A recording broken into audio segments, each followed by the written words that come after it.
Hello everyone, welcome back to Law Vita. My name is Aradhya. I hope every one of you is doing well. आज हम लोग फिर से ADR subject का एक important topic लेकर आए हैं which is repeatedly asked in exams. आज हम डिस्कस करने वाले हैं एक बहुत ही important topic that is the judicial settlement. ठीक है, जुडिशियल सेटलमेंट क्या है, इसके क्या लीगल प्रोविजंस हैं हमारे इंडियन लॉज में, इसका क्या इंपॉर्टेंस है, कौन कौन से लैंडमार्क केस लॉज हैं, that we'll see in this particular lecture. तो जुडिशियल सेटलमेंट एक ऐसी डिस्प्यूट रेजोल्यूशन टेक्निक है, ठीक है, जो कोर्ट के सुपरविजन में होती है पर बिना फुल ट्रायल के. ऐसा नहीं है कि आप कोर्ट सुपरविजन बोल दिया तो कंप्लीटली कोर्ट परव्यू में होगा, नहीं. पार्टीज अपनी डिस्प्यूट को एमिकेबली म्यूचुअली ही रिजॉल्व करती हैं, बट यहाँ पे कोर्ट का सुपरविजन और एड ऑन हो जाता है. ठीक है, ये सिस्टम स्पेशली बेनिफिशियल है क्योंकि ये लिटिगेशन का बर्डन कम करता है और पार्टीज को टाइम और पैसा दोनों बचाता है. तो ये भी एक मेथड है एडीआर का जहां पे डिस्प्यूट रिजॉल्व होता है under the supervision of court और judicial authority. But unlike the arbitration और mediation, judicial settlement involves a court intervention. अब ये मीडिएशन या आर्बिट्रेशन से अलग क्यों है? क्योंकि वहां पे कोर्ट का कोई रोल नहीं है, कोर्ट का कोई आर्बिट्रेशन इंटरवेंशन नहीं है, बट यहाँ पर रहता है. लेकिन याद रखना यहाँ पे कोई फॉर्मल ट्रायल नहीं हो रहा है. यहाँ पे भी ऑब्जेक्टिव वही है कि जो सोल्यूशन है, जो डिस्प्यूट रिजॉल्व करना है, वो एमिकेबली हो, म्यूचुअली हो, है ना, एंड लिटिगेशन का कोई कॉस्ट इन्वॉल्व ना हो. एंड ऑब्जेक्टिव वही है कि जो रेजोल्यूशन है वो बिना किसी डिले के हो जाए. ठीक है, तो इसका मतलब है ऐसा एमिकेबल रेजोल्यूशन ऑफ डिस्प्यूट जो कोर्ट के इन्वॉल्वमेंट से होता है लेकिन कोर्ट के फुल एडजुडिकेशन के बिना होता है ना. ये एक हाइब्रिड मॉडल है जिसमें कोर्ट पार्टीज को एक सुइटेबल फोरम जैसे कि लोक अदालत उसमें रेफर करती है जहां वो जुडिशियल अथॉरिटी के अंदर डिस्प्यूट रिजॉल्व करती है. This is what we call as the system of judicial settlement. अब बात करें कि क्या लीगल फ्रेमवर्क है जुडिशियल सेटलमेंट का. तो सबसे पहला सेक्शन आप रेफर करेंगे कोड ऑफ सिविल प्रोसीजर का सेक्शन 89. ऑलवेज ठीक है, सेक्शन 89 में एडीआर मैकेनिज्म की बात की गई है. सेक्शन 89 का पर्पस है लिटिगेशन का बर्डन कम करना और पार्टीज को एनकरेज करना आउट ऑफ कोर्ट सेटलमेंट के लिए. It allows the courts to refer the dispute to ADR mechanism. ठीक है, इसमें लिखा है कि कोर्ट जो है वो मैटर्स को, सिविल मैटर्स को एडीआर में रेफर कर सकती है including in the procedure of judicial settlement. Courts arbitration, conciliation, mediation, judicial settlement या लोक अदालत में रेफर कर सकती है अगर पॉसिबिलिटी ऑफ सेटलमेंट हो तभी. ठीक है, तो जुडिशियल सेटलमेंट को कोर्ट्स रेफर करते हैं सुटेबल इंस्टीट्यूशंस और पर्संस को जो लोक अदालत के रूप में एक्ट करते हैं, है ना. सो और लोक अदालत किस लेजिस्लेशन के विद इन वर्क करते हैं? They work and establish under the legal service authorities act of 1987. Right, तो क्या ऑब्जेक्टिव है सेटलमेंट का एंड सेक्शन 89 का as well? So it promote resolution without trial, है ना. टाइम, मनी, एनर्जी सब कुछ सेव करना पार्टीज का इसका मेन ऑब्जेक्टिव रहता है. एज वेल एज जो रेजोल्यूशन है वो आपसी सहमति के साथ रिजॉल्व करना without any prolong litigation. Now the second legal framework comes the Legal Service Authorities Act of 1987. तो इसका सेक्शन 20 जो है वो जुडिशियल सेटलमेंट को लोक अदालत के थ्रू रिकॉग्नाइज करता है ना. लोक अदालत वर्क करती है as a quasi judicial body wherein the resolution is provided in a quick manner and in economic way, है ना. इसका ऑब्जेक्टिव रहता है लोक अदालत का कि जो रेजोल्यूशन हो रहा है मैटर्स का वो जल्दी हो, इकोनॉमिकली हो, है ना.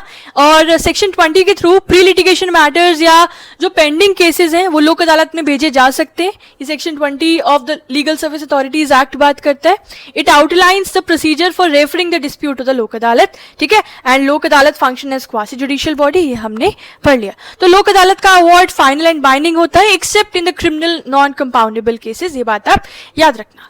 Now further arbitration and conciliation act of 1996, इसका भी एक सेक्शन है, section 30, which encourage the settlement during the arbitral proceeding through the methods like conciliation and mediation. ठीक है, सेक्शन 30 भी सेटलमेंट को एनकरेज करता है एंड अगर पार्टी सेटल कर लेती है तो आर्बिट्रल ट्राइब्यूनल प्रोसीडिंग टर्मिनेट करता है और सेटलमेंट को आर्बिट्रल अवार्ड के रूप में रिकॉर्ड करता है. ठीक है, एंड ये शो करता है कि जुडिशियल ओवरसाइट और प्राइवेट सेटलमेंट दोनों साइमल्टेनियसली एग्जिस्ट कर सकते हैं.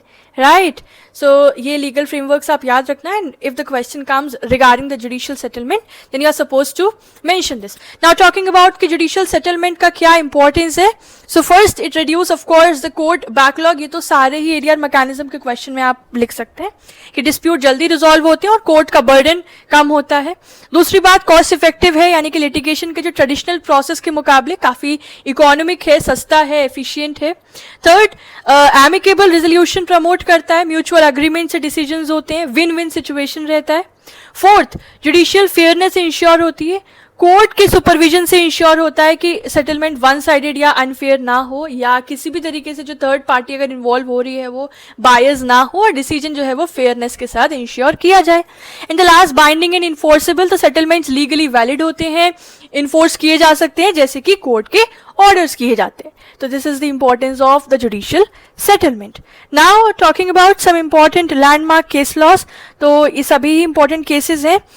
तो first is Afcons infrastructure limited versus Cherian Varkey construction company of 2010. इसमें इशू किया था कि क्या कोर्ट केसेस को एडीआर में रेफर कर सकते हैं, एंड इसमें हाँ, तो कोर्ट ने कहा था कि रेफर कर सकते हैं. साथ साथ कोर्ट ने यहाँ पे हेल्प किया था कि जुडिशियल सेटलमेंट मीडिएशन से अलग है एंड कोर्ट के सुपरविजन में किया जाता है, and court made a clear demarcation between the different ADR methods कि अलग अलग मेथड्स का क्या रोल है, क्या स्कोप है, क्या फंक्शनिंग है.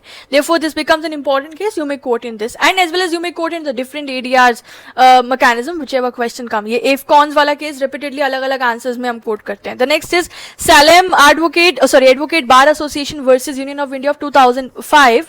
तो इसमें इश्यू था कि क्या सेक्शन 89 सीपीसी का जो प्रोविजन है उसके इम्प्लीमेंटेशन को लेके इशू था, ठीक है, उस पर क्लैरिटी डिमांड की गई थी इस मैटर में. तो सुप्रीम कोर्ट ने एडीआर के प्रॉपर इम्प्लीमेंटेशन को स्ट्रेंथन किया था इस पर्टिकुलर मैटर में, और सेक्शन 89 को इफेक्टिव बनाने के लिए प्रोसीजरल फ्रेमवर्क डेवलप किया गया था इस पर्टिकुलर केस लॉ के through. The next is state of Punjab versus Jalor Singh of 2008. तो यहाँ पे मैटर था, the issue was related to that whether Lok Adalat awards are binding और नॉट, कि क्या लोक अदालत अवार्ड्स का लीगल इन्फोर्सेबिलिटी है या नहीं है. तो यहाँ पे कोर्ट ने हेल्ड किया दैट लोक अदालत या जुडिशियल सेटलमेंट का अवार्ड फाइनल होता है, बाइंडिंग होता है, एंड पार्टीज उसे चैलेंज नहीं कर सकती unless the matter is concern with fraud और कोवर्जन. अगर फ्रॉड और कोवर्जन के यहाँ पे अंश है तो वो ऑफ कोर्स चैलेंज हो सकता है, अदरवाइज नॉट. राइट. तो दोस्तों ये था छोटा सा लेक्चर था जुडिशियल सेटलमेंट का, और यही इंपॉर्टेंट एस्पेक्ट्स थे, और क्यों इसको एग्जैजरेट करना. जुडिशियल सेटलमेंट आई थिंक एक मॉडर्न डे नेसेसिटी है जहां जस्टिस फास्ट भी मिलता है, अफोर्डेबल भी होता है, और म्यूचुअल अंडरस्टैंडिंग के बेस पे पार्टीज अपने डिस्प्यूट रिजॉल्व कर लेती हैं. अगर इंडिया के पेंडिंग केस बैकलॉग को जेन्युइनली रिड्यूस करना है ना, जितने भी पेंडिंग केसेस है इंडिया, हमारी इंडियन जुडिशरी के ऊपर, तो हमें जुडिशियल सेटलमेंट जैसे एडीआर मोड्स को प्रमोट करना होगा हमारी इंडियन जुडिशरी को. और ये बात कई बार हमारे सुप्रीम कोर्ट के जजेस, चीफ जस्टिस ऑफ इंडिया ने इस चीज को राइटरेट किया था, एंड हमारे the past chief justice of India doctor Dhananjay honourable justice ने भी इस चीज को रीअफर्म किया था कि देयर इज अ नेसेसिटी कि हम एडीआर सिस्टम को और स्ट्रॉन्ग बनाएं, स्ट्रेंथन करें. Right. So legal reforms, awareness and institutional training ही इस मैकेनिज्म को और ज्यादा स्ट्रॉन्ग बना सकती है. राइट. तो ये था हमारा आज का lecture regarding the judicial settlement, और इस टॉपिक को तैयार करके जाना ईजी होता है और पूछा जाता है. राइट. तो अगर आपको ये लेक्चर हेल्पफुल लगा हो तो प्लीज वीडियो को लाइक करें, कमेंट में लिखकर बताएं अपने फीडबैक, एंड लॉ वीटा को सब्सक्राइब करना ना भूलें. इस सब्जेक्ट या किसी भी और सब्जेक्ट के नोट्स के लिए please contact either on Instagram page और ईमेल आईडी. मिलते हैं आपसे अगले एक इंपॉर्टेंट लेक्चर के साथ, एक नए लीगल कॉन्सेप्ट के साथ, एग्जाम रेडी क्लैरिटी के साथ, है ना. Thank you for watching. All the best for your exams. Bye bye.